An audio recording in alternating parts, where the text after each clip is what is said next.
നമ്മൾ ഇടയ്ക്ക് തമാശ രൂപത്തിൽ പറഞ്ഞു കേട്ടിട്ടുള്ള ഒരു കാര്യം ഇങ്ങനെയാണ്. കുട്ടി ദേശീയഗാനം ചൊല്ലുമ്പോഴേക്ക് കുട്ടി ഇങ്ങനെ പുസ്തകം എടുത്ത് ഇങ്ങനെ റെഡിയായി നിൽക്കും. ചൊല്ലി കഴിയുമ്പോഴേക്ക് കുട്ടി ഇറങ്ങി ഓടുന്നുണ്ട്. ആ കുട്ടിയെ സ്ഥിരമായിട്ട് അധ്യാപകൻ ഇങ്ങനെ കാണുന്നുണ്ട്. പക്ഷേ അധ്യാപകന്റെ തൊട്ടടുത്ത് തന്നെയാണ് കുട്ടിയുടെ വീട്.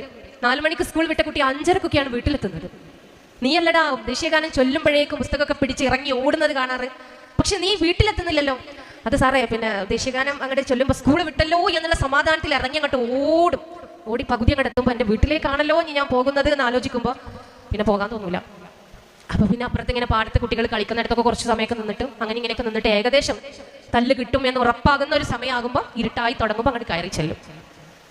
നമ്മളാണ് തീരുമാനിക്കേണ്ടത് നമ്മുടെ വീടകങ്ങൾ കൽപ്പനകളുടെയും ആജ്ഞകളുടെയും അതുപോലെ തന്നെ പലതരത്തിലുള്ള പ്രക്ഷോഭങ്ങളുടെയും ഇടങ്ങളാകണോ, അതല്ല ചില വിട്ടുകൊടുക്കലിന്റെ, ചില ക്ഷമ ചോദിക്കലിന്റെ, ചില തെറ്റുകൾ ഏറ്റുപറയുന്നതിന്റെ ഇടങ്ങളാക്കി മാറ്റണോ എന്നുള്ളത്.